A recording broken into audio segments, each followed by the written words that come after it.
প্রিয় দর্শক, আসসালামু আলাইকুম। আমি ডক্টর বজলুর রহিম রিপন, বাত ব্যথা, প্যারালাইসিস ও sports injury specialist, Medico hospital এসটিপাড়া, টাঙ্গাইল থেকে আপনাদের সবাইকে জানাচ্ছি শুভেচ্ছা।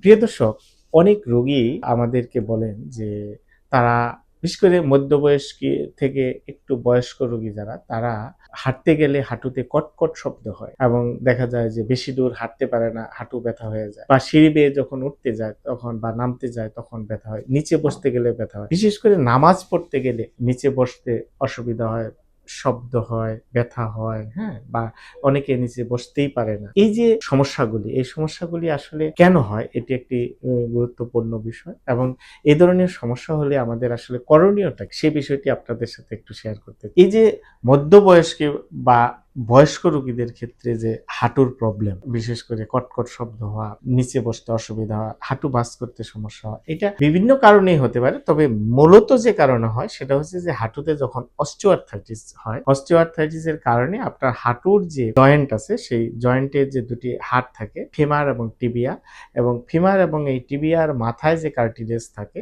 বিশেষ করে এই যে ফিমার এবং এই যে নিচে থাকে টিবিয়া, এই টিবিয়া এবং এই যে ফিমারের হাড়ের উপরের অংশে যে কার্টিলেজ থাকে, সেই কার্টিলেজ ডিজেনারেশনের কারণে আপনার ধীরে ধীরে ক্ষয় হয়ে যায়। ক্ষয় হয়ে যাওয়ার কারণে যখন হাঁটতে যায় তখন দুটি হাড়ের মধ্যে ঘষা লেগে ব্যথা হতে পারে, কটকট শব্দ হতে পারে। এটা একটি কারণ। আবার যাদের এরকম ডিজেনারেশন আছে তাদের ক্ষেত্রে দেখা যায় যে জয়েন্টের মধ্যে, অর্থাৎ এই যে জয়েন্টের যে স্পেসটা থাকে, এই যে এই স্পেসটা অনেক সময় কমে যায়, ফলে দেখা যায় যে হাঁটু ভাঁজ করতে গেলে অসুবিধা হয়। এর সাথে আরো অনেক সমস্যা আস্তে আস্তে তৈরি হয়, বিশেষ করে যখন হাড়ের ক্ষয় হয়, স্পেস কমে যায়, জয়েন্টের স্টিফ হয়ে যায়, আশেপাশের মাংসপেশিগুলি শক্ত হয়ে যায়, দুর্বল হয়ে যায়, ফলে স্বাভাবিক মুভমেন্ট বা নাড়াচাড়া অনেক কষ্ট হয়। তো এই ধরনের রোগী যারা আছেন তারা অনেকেই বলেন যে স্যার, দীর্ঘদিন যাবৎ ব্যথার ওষুধ খাচ্ছি কিন্তু কোনো পরিবর্তন নেই। হ্যাঁ, এই ধরনের অস্টিওআর্থ্রাইটিসে আপনি শুধু ব্যথানাশক ওষুধ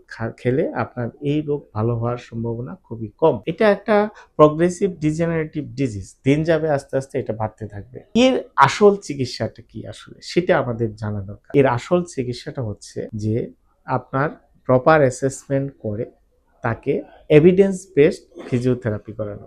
অর্থাৎ ফিজিওথেরাপির মাধ্যমে আপনার যে মাংসপেশিগুলি দুর্বল হয়ে যায়, বিশেষ করে কোয়াড্রিসেপ, হিপ মাসল যেগুলি আছে, সেগুলি, হ্যাঁ, এগুলিকে শক্তিশালী করা যাতে জয়েন্টের উপর চাপ কম পড়ে, এবং পাশাপাশি আপনার কাপ মাসল, হেমস্ট্রিং মাসল, এইগুলিকে স্ট্রেচিং করা যাতে জয়েন্টের মুভমেন্টটা স্বাভাবিক হয়। জয়েন্ট মোবিলাইজেশন করা, জয়েন্ট মোবিলাইজেশনের মাধ্যমে জয়েন্টের যে স্টিফনেস থাকে সেই স্টিফনেসটাকে কমানো। এইভাবে আমরা যদি সঠিক ফিজিওথেরাপি চিকিৎসাটা দিতে পারি, এবং কিছু কাজের সাথেও সম্পর্কিত আছে, যেমন দীর্ঘ সময় দাঁড়িয়ে কাজ না করা বা দীর্ঘ সময় একই ভঙ্গিতে কাজ না করা, এটাকে অ্যাক্টিভিটি মডিফিকেশন। তো এবং যাদের ওজন বেশি আছে, ওজনের সাথে কিন্তু এই হাঁটু ব্যথার একটা সম্পর্ক আছে। ওজন বেশি থাকলে হাঁটুতে চাপ বেশি পড়ে, সুতরাং ওজনটাকে কমিয়ে ফেলতে হবে লাইফস্টাইল পরিবর্তনের মাধ্যমে। আমরা যদি এভাবে সঠিকভাবে ফিজিওথেরাপি চিকিৎসা নিতে পারি, এক্সারসাইজ নিয়মিত করতে পারি, তাহলে এই ধরনের হাঁটু ব্যথা, কটকট শব্দ বা নিচে বসতে যে অসুবিধা হয়, সেগুলি ধীরে ধীরে ঠিক হয়ে যাবে। স্বাভাবিক